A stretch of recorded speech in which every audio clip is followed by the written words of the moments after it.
Halo sahabat trader, kembali lagi bersama saya Alfian.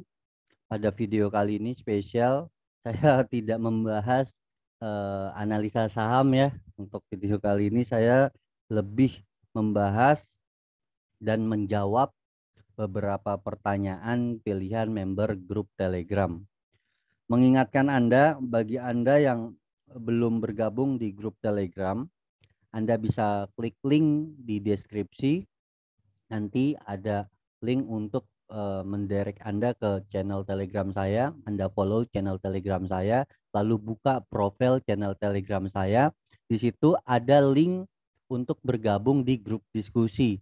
Anda bisa bergabung di grup diskusi karena setiap harinya saya akan tanya beberapa saham untuk saya buatkan video analisanya. Nah, sebelum saya masuk ke pembahasan atau menjawab pertanyaan member grup Telegram, saya bahas komposit atau IHSG dulu ini. Nah, IHSG kita hari ini cukup terdepresi 0,52% untuk sementara ini ya. Nah, ini berkaitan dengan isu varian COVID baru yang masuk ke Indonesia nih.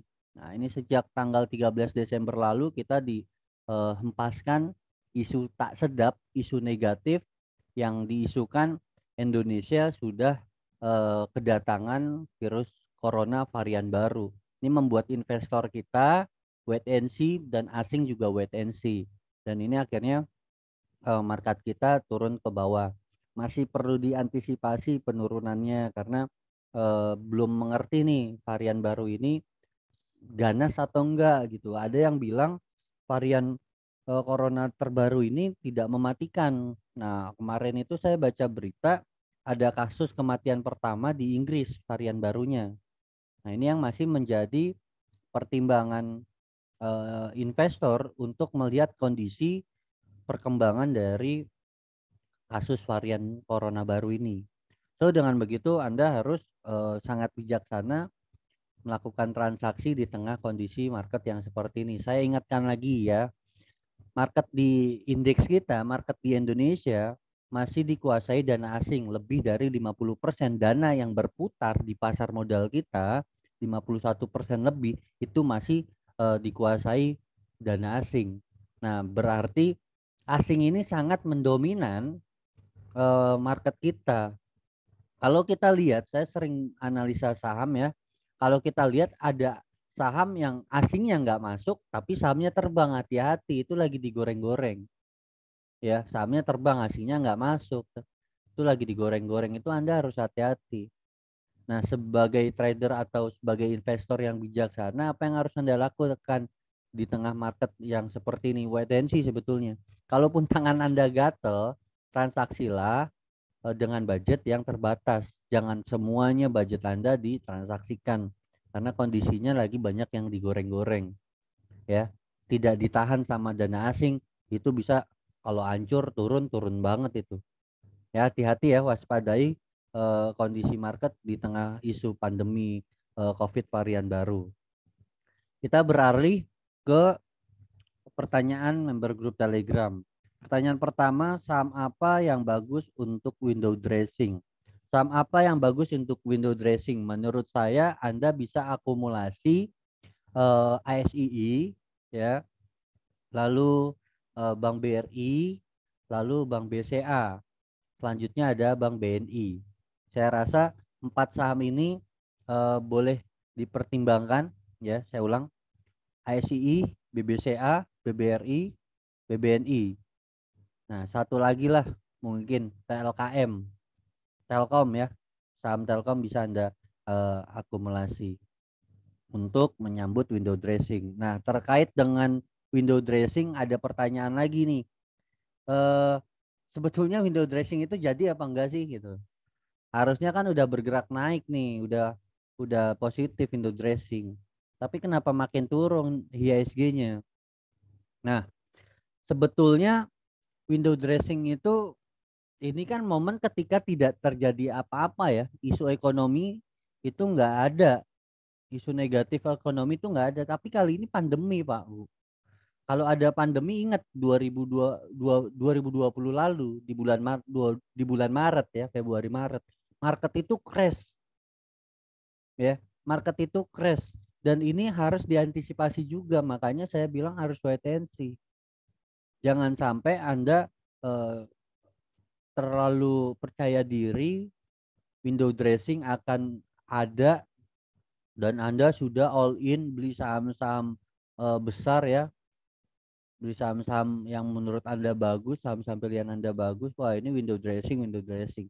Tapi di balik itu sebetulnya Anda harus antisipasi karena ada isu negatif dari pandemi ini. Ada varian COVID-19 yang baru, varian terbaru udah masuk ke Indonesia. Ini yang menjadi investor ini wait and see di tengah kondisi seperti ini. Kondisi kita masih belum stabil di tengah kasus pandemi ya, jadi masih harus wait and see lah, jangan termakan dengan isu-isu ekonomi kayak gini, kayak window dressing, momen window dressing. Semua pasti akan kalah. Isu ekonomi selalu akan kalah dengan adanya isu, adanya bom, adanya tsunami, adanya pandemi seperti ini. Nah, isu ekonomi atau event ekonomi seperti window dressing pasti akan tumbang sama hal-hal ini, sama hal isu bom, isu tsunami, isu perang, isu pandemi. Nah, itu kalah itu. Kalau ada pandemi, pasti pandeminya dijadikan isu penurunan harga, yakin saya. Ya, dan ini udah terbukti. 2020 ada historical, market kita crash karena adanya pandemi. Ya. Dan takutnya adanya COVID varian terbaru ini membuat market crash juga. Nah, ini investor masih wait and see. Bisa nggak ditanggulangi? Ini ganas nggak varian COVID-nya? Kalau ganas ya hati-hati. Ya kan bisa terjadi ke 2020 lalu di bulan Maret. Dengan begitu kita coba atur sebijaksana mungkin setiap transaksi yang kita lakukan. Semoga ini menjawab pertanyaan Anda ya. Pertanyaan kedua. Nah, rekomendasi saham multi-bagger ya, multi-bagger ya tadi saya sebutkan sama nih. Ada BBCA, ada Bank BRI, ada Bank Mandiri, ada Bank BNI ya. Terus ada apa namanya? TLKM. Nah, ada ICI. Nah, ICI itu bisa Anda jadikan saham-saham prioritas ya, yang bisa dijadikan saham-saham multi-bagger. Itu Anda akumulasi terus. Nah, Anda nggak perlu takut kalau saham-saham itu semakin turun. Lebih baik beli saham di harga tertinggi pada saham yang berfundamental bagus daripada salah beli saham. Kondisinya ironinya gini. Biasanya trader-trader itu gampang ngejual saham-saham yang bagus-bagus itu, Anda gampang ngejual. Kenapa? Pergerakan turunnya tuh lambat. Ya, pergerakan turunnya tuh lambat sehingga ketika turun dan nggak naik-naik ya kan memang bergeraknya kan dikit-dikit, 1%, 2%, 2%, 3% gitu, dikit-dikit. Nah, turun 2% gitu, Anda berani jual biasanya kalau saham-saham bagus itu. Tapi kalau Anda masuk ke saham-saham yang lagi digoreng ya, saham-saham gorengan nih, terus Anda masuk beberapa waktu kemudian langsung dibanting turun ARB, Anda bilang pasti apa? Biasanya nih, udah kepalang tanggung, udah keburu turun duluan. Udah keburu turun duluan. Akhirnya Anda nggak buang. Besoknya makin turun lagi, nggak dibuang, udah kepalang tanggung. Nah, ini yang terkadang jadi penyakit. Saham-saham bagus Anda berani buang. Tapi saham-saham gorengan Anda nggak berani buang. Tradingnya berdasarkan harapan. Hati-hati, hancur kalau kayak begitu. Ya.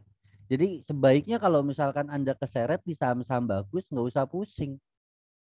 Nantinya pasti akan kekejar juga. Yakin saya. Karena seperti yang saya bilang tadi, saham-saham multi-bagger ini ya, yang saya bilang saya punya 3 prioritas lah. Ada Bank BCA, ada Bank BRI ya, terus BNI, dan mungkin ditambahkan ke Astra. Anda nyangkut di saham itu, semakin harganya turun, Anda harusnya semakin beli. Karena perusahaan perbankan di Indonesia masih menjadi tulang punggung perekonomian Indonesia, masih menjadi jantung perekonomian Indonesia. Kenapa? Karena banyak masyarakat Indonesia yang menyimpan uangnya di ketiga saham, mungkin di empat bank ini. Ada BBCA, ada BBRI, Mandiri, dan BNI. Nah, masyarakat Indonesia tuh uangnya di situ semua. Jadi biasanya eh, harga sahamnya akan terus naik, dan ini menjadi jantung perekonomian Indonesia, masih menjadi pondasi atau bahkan tulang punggung indeks harga saham kita. Kalau misalkan empat saham ini turun, ya pasti indeks kita turun karena jantungnya kan turun. Ya, bisa dianalogikan seperti itu. Semoga bisa dipahami ya maksud saya ya. Jadi Anda bisa beli saham-saham bank-bank besar ya. Kalau nyangkut di saham itu nggak usah pusing makin beli. Tapi kalau Anda nyangkut di saham gorengan, buang, jangan ditahan-tahan. Jangan berpikir tanggung dan tanggung. Ya, semoga ini menjawab pertanyaan Anda nih. Pertanyaan ketiga, saham blue chip buat invest itu apa? Nah, dia nanya saham blue chip untuk invest apa ya? Tadi ini berkaitan nih tiga pertanyaan ini nih. Berkaitan ada BBRI, BBCA, Mandiri, BNI, dan eh, ASII, Astra ya. Nah, kita lihat nih Astra ini setiap tahun penjualan mobilnya terus meningkat, motornya pun meningkat ya. Bahkan di tengah pandemi kemarin di 2020 penjualan mobil naik 75%. Ini menarik ya. Dan kita lihat ada prospek eh, apa mobil listrik, kendaraan listrik ya. Sekarang udah mulai masa pengembangan, dan Astra pasti akan mengeluarkan itu dan pasti akan mengembangkan teknologinya semakin ke depan, dan ini membuat saham-saham blue chip yang saya sebutkan ini khususnya di Astra akan punya prospek yang sangat bagus di waktu yang akan datang ya. Semoga ini menjawab pertanyaan Anda. Ada BBRI, BBCA, ASII, BNI, dan Mandiri. Satu lagi mungkin saya tambahkan Telkom. Ya, saya beralih ke pertanyaan selanjutnya. Sebutkan 10 saham yang bisa buat swing. Nah, kalau saya jawab sekarang, saya cari sekarang, ini akan memakan waktu, dan sebetulnya setiap hari pun saya share kok beberapa saham pilihan saya yang bisa dijadikan saham swing ya. Nanti saya akan share mungkin setiap hari. Tapi kalau untuk ini lebih ke teknikal nih. Ya saya harus analisa. Ini lebih ke teknis. Saya belum bisa jawab secara detail di sini. Nanti setiap harinya pun dari kemarin saya selalu share suggest yang bisa Anda jadikan sebagai suggest swing. Ya. Saya beralih ke pertanyaan selanjutnya. Bagaimana cara menjadi arah hunter? Nah, kalau menjadi arah hunter, Anda katakanlah ada dua strategi. Pertama, Anda masuk ketika menjelang arah. Ya, misalkan sama apa nih yang arah nih? Misalkan Nelly lah katakanlah. Nah, kita lihat katakanlah Toys nih. Toys ini udah mau arah, Anda bisa masuk ya. Anda lihat apa namanya? Order booknya, Anda lihat bidnya besar ya. Lalu Anda mulai berspekulasi untuk entry. Ini strategi pertama. Di atas ya, di atas pertama Anda bisa jual atau boleh hold ya. Tapi namun ketika Anda entry, katakanlah entry di 276 ya. Anda entry di 276 atau 278, turun 3% dari itu Anda buang. Disiplin buang. Jangan sampai ditahan-tahan. Nah, itu. Dan kedua, cara kedua mungkin misalkan ini udah satu tik lagi, ini udah jadi arah. Anda boleh ambil. Ya, Anda boleh ambil untuk besok. Besok kita lihat ketika open market turun 3%, setelah open market buang. Buang dulu. Nanti kalau ada indikasi dia mulai ada yang akumulasi besar, Anda bisa buyback. Tapi kalau besok pas open market dia langsung dibanting turun, diturunin dibanting 3%, Anda buang dulu. Harus disiplin, ya. Nah, saya rasa ini menjadi cara saya sebagai arah hunter nih. Katakanlah nih saya belum masuk misalkan. Saya tunggu nih di 284, 286. Kalau harga udah mulai di sini dan terlihat mau arah, saya masuk. Saya masuk. Dan terkadang ada juga ketika mau closing itu dibanting turun kan. Nah, kalau dibanting turun kita makanya ketika kita masuk ke saham-saham gorengan yang niatnya untuk scalping harus dipantau terus. Harus dipantau terus. Kalau turun 3% udah langsung buang, berarti kita salah arah. Maksimal 3%. Ya. Kalau bisa 2% atau 1% Anda berani buang, buang deh. Ya. Semoga ini menjawab pertanyaan Anda ya. Turun 3% buang, Anda masuk di harga arah boleh. Turun 3% buang. Besok ketika open turun 3% buang. Ada profit 2%, 3% ambil. Ya. Semoga ini menjawab pertanyaan Anda. Pertanyaan selanjutnya, bagaimana cara scalping dengan keadaan broker tertutup? Nah, sebetulnya kode broker itu tidak terlalu penting. Kalau buat saya ya pribadi tidak terlalu penting. Karena apa? Ketika Anda melihat seperti ini nih, order book seperti ini, khususnya di aplikasi ini ya, yang Anda lihat walaupun ada kode broker ya, yang Anda lihat pasti volume ini yang bergerak ini. Ya kan? Nah, selanjutnya baru Anda lihat ini siapa yang buang. Siapa yang akumulasi. Nah, jadi kesimpulannya sebetulnya Anda melihat volume ini kok yang bergerak. Ya dong. Dan Anda melihat volume bid overnya. Nah, seperti ini. Anda lihat aja kalau misalkan ada pergerakan atau nih seperti ini ada 6.000, 1.000, ini cenderung harga sahamnya naik atau turun. Kalau malah naik berarti kan ada yang akumulasi. Jadi nggak penting kode broker sebetulnya. Nah, contoh kayak gini nih, harga sahamnya naik atau turun atau mana yang di yang di yang berkurang nih, kita lihat di sini. Nah, ternyata naik kan, berarti ada yang akumulasi. Nah, seperti ini nih, berarti kan ada yang akumulasi nih. Harga sahamnya malah naik kan? Harga sahamnya malah naik. Bukannya turun, ya gampang. Ini berarti ada yang lagi akumulasi besar-besaran, ya, hajar kanan besar-besaran. Ya. Jadi nggak penting kode broker itu sebetulnya buat saya loh. Buat saya kode broker nggak terlalu penting. Yang saya lihat ini volume running trade-nya dan volume order book-nya. Ya, ini saya sudah buat suggest nih di grup buy di 264, 266 di Toys. Sekarang harusnya udah pada cuan nih. Ya, semoga ini menjawab pertanyaan Anda. Jadi Anda fokuslah di apa namanya order book-nya, volume bid overnya ya.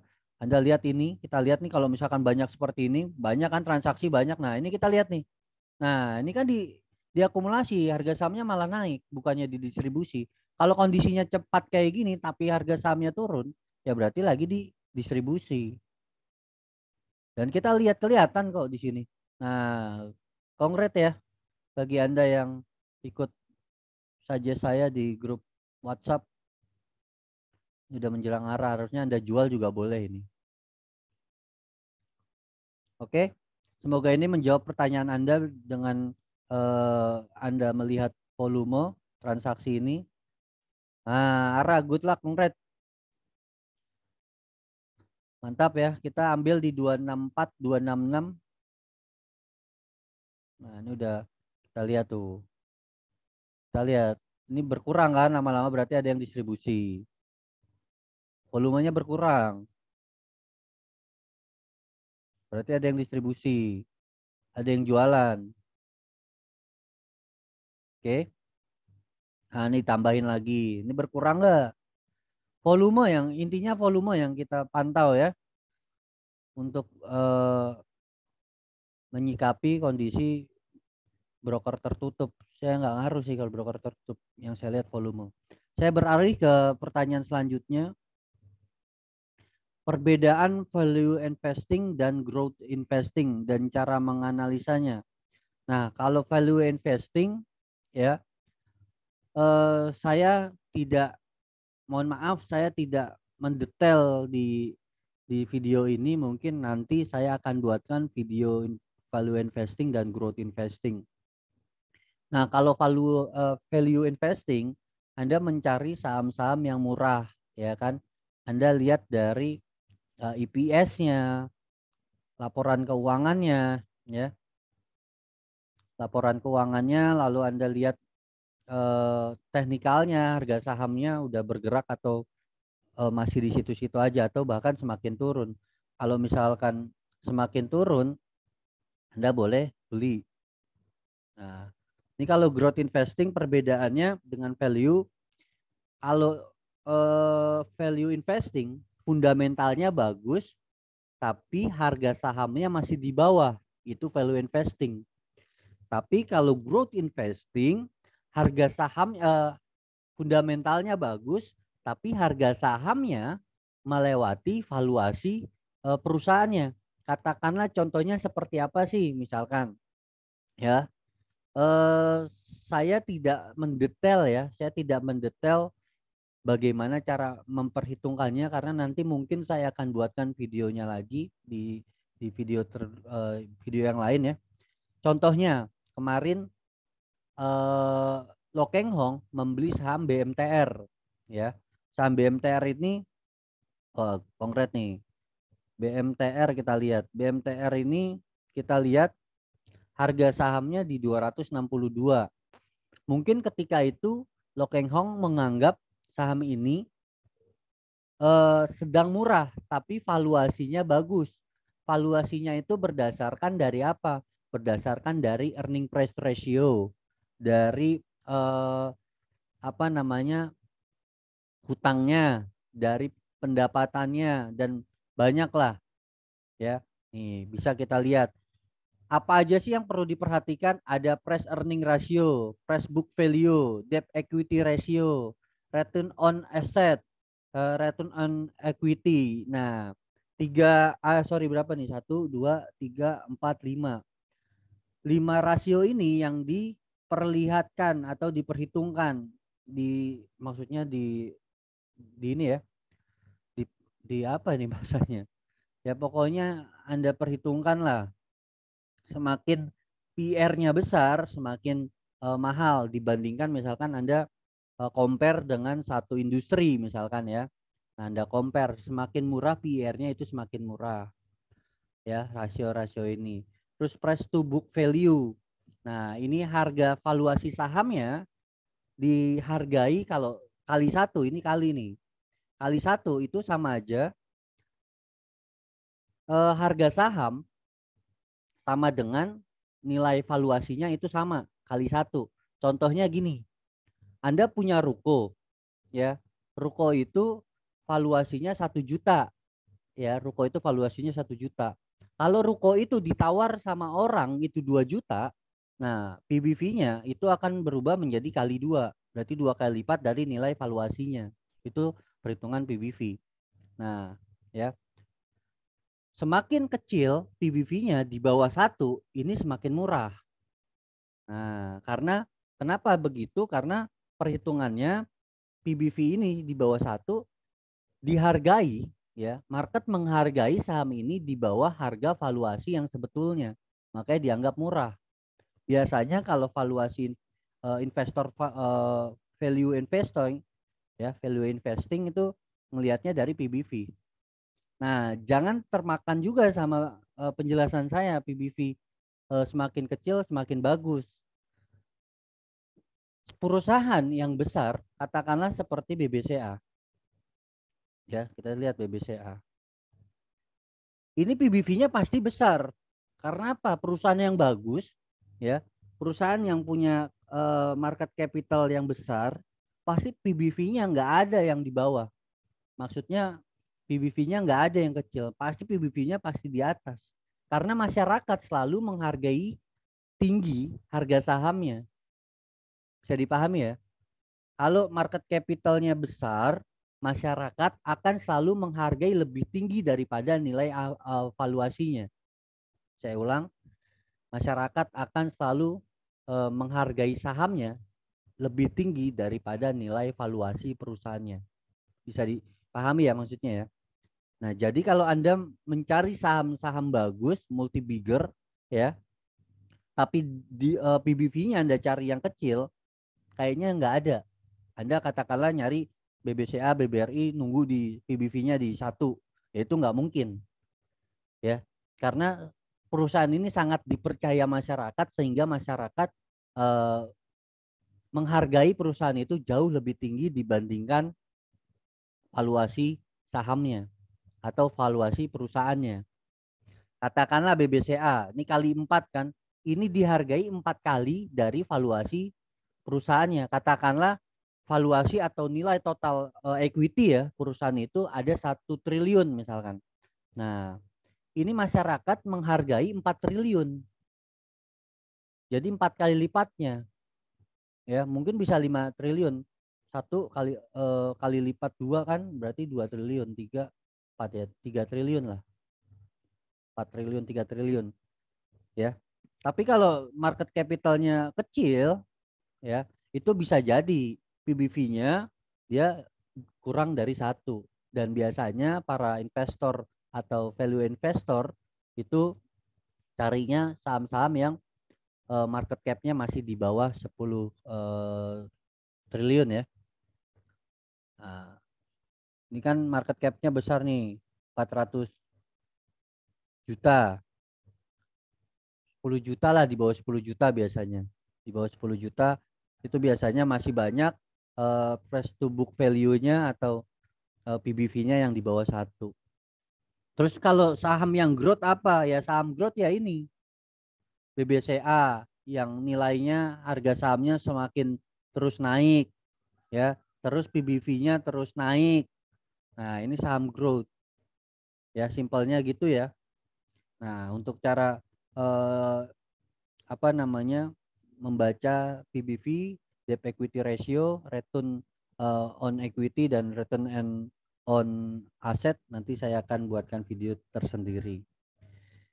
Semoga ini menjawab pertanyaan Anda dan kita beralih ke pertanyaan selanjutnya. Bagaimana cara mengetahui saham scalping masih bisa rebound setelah chartnya turun? Nah, ini bukan apa ya, bukan kalau scalping ya, kita bicara scalping itu tidak lebih melihat chart. Melihat chart itu lebih ke melihat support resistance levelnya.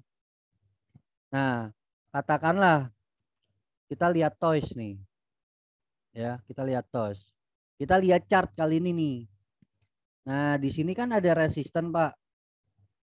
Oh, di sini ada resisten. Itu chartnya untuk melihat resisten dan support aja kalau teknikal. Ya, saya jelaskan sedikit lagi.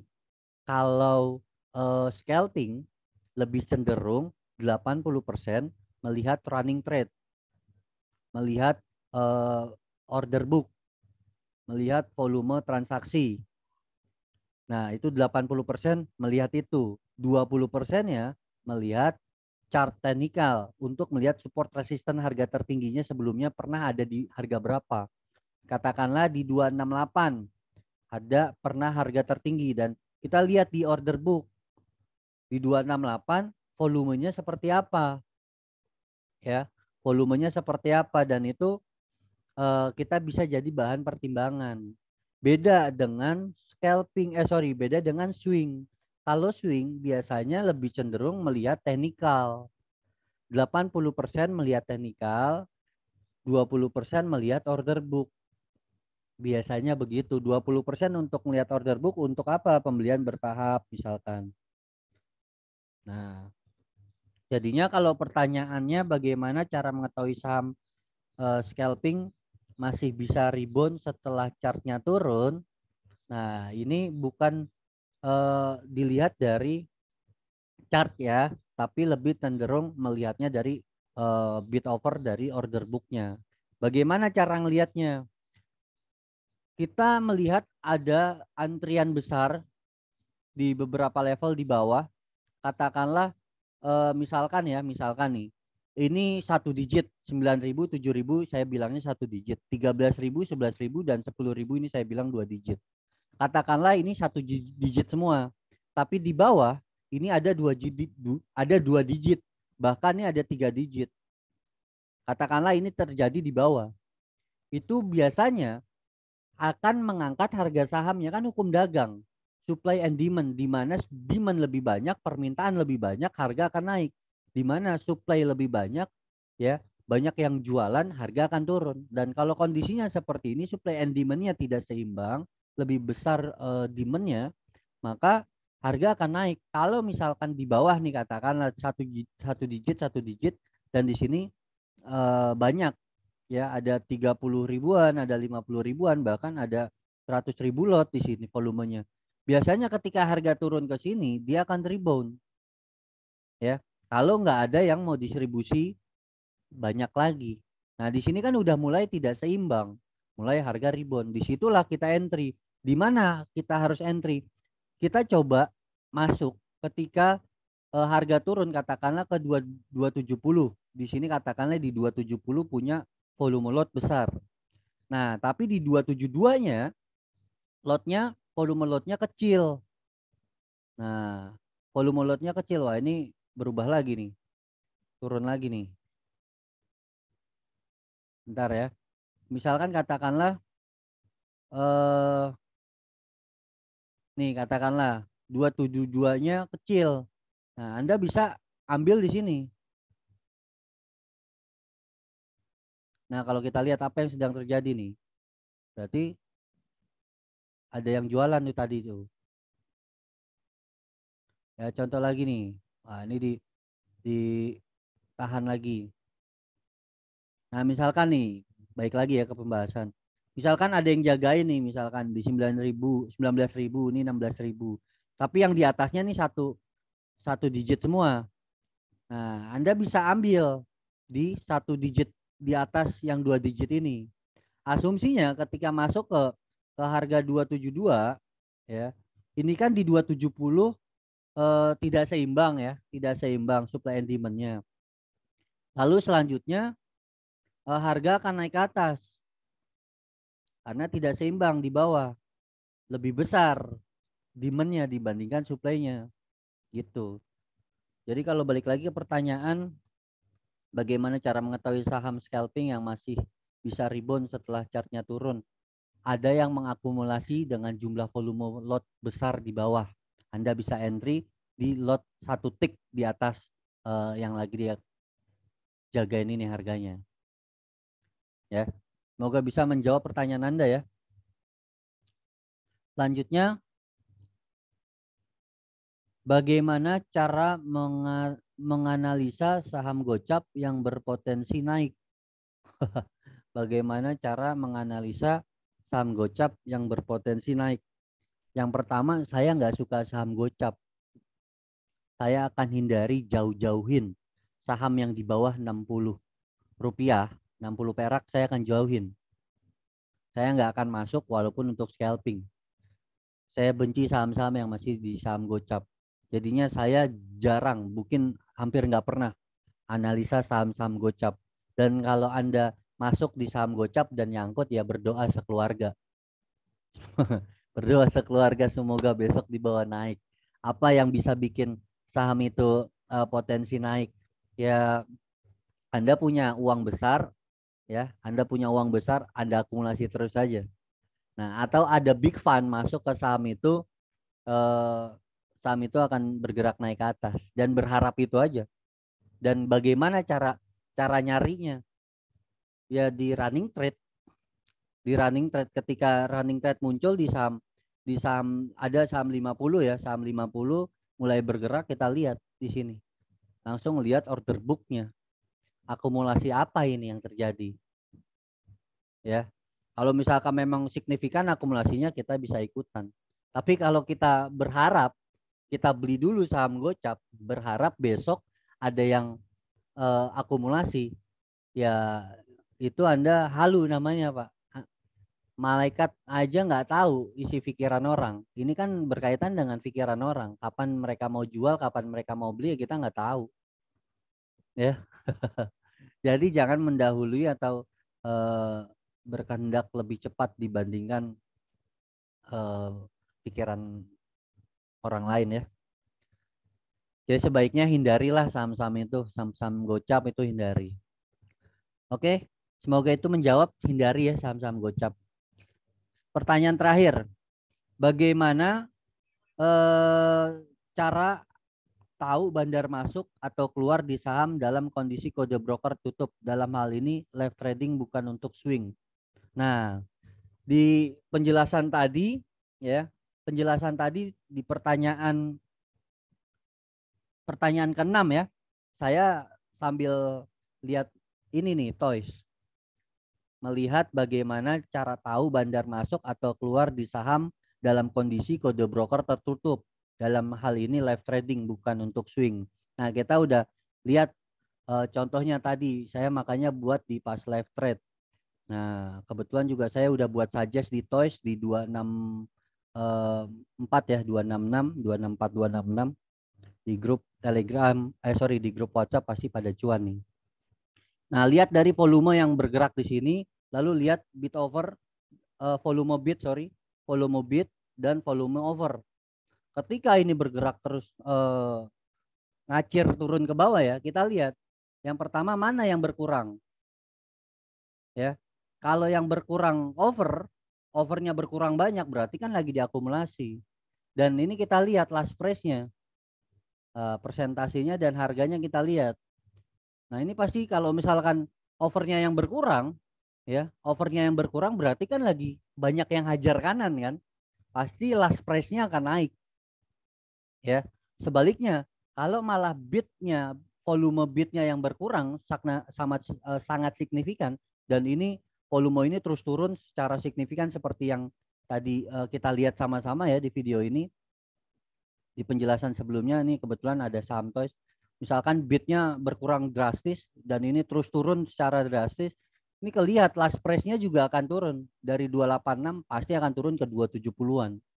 Dan ini volume dari bidnya ini akan berkurang secara drastis juga. Berarti banyak ada yang banyak sedang distribusi secara volume besar dengan volume besar dan itu harus diantisipasi. Jadi saya nggak perlu ngelihat apa namanya kode brokernya. Yang saya lihat volume yang bergerak running trade-nya ini ya, dan match trade-nya ini kan yang sudah transaksi berhasil. Terus saya lihat bid volume, bidnya berkurang atau malah nambah, overnya berkurang atau malah nambah. Kalau overnya berkurang berarti ada yang akumulasi, ini bergerak terus cepat turun ke bawah ya. Anda bisa rewind lah ya, Anda bisa rewind ketika saya menjawab pertanyaan ke-6, bagaimana cara scalping dengan keadaan broker tertutup. Nah, kebetulan kita sama-sama melihat pergerakan toys tadi dan saya jelaskan itu. Intinya lihat volume over dan volume bidnya. Mana yang berkurang. Simple. Ya. Semoga jawaban-jawaban saya bisa menjawab semua pertanyaan Anda dan mohon maaf kalau mungkin jawaban saya tidak menjawab pertanyaan Anda. Dan mungkin next ke depan Anda bisa mengajukan pertanyaan yang mungkin lebih bisa saya jawab di satu video ini. Yang tak perlu saya harus membuat video tambahan. Oke, good luck untuk aktivitas investasi Anda. Semoga bermanfaat video ini dan semoga bisa menjadi referensi untuk Anda. Kita ketemu lagi di video-video selanjutnya. Saya Alfian, salam cuan, terima kasih banyak.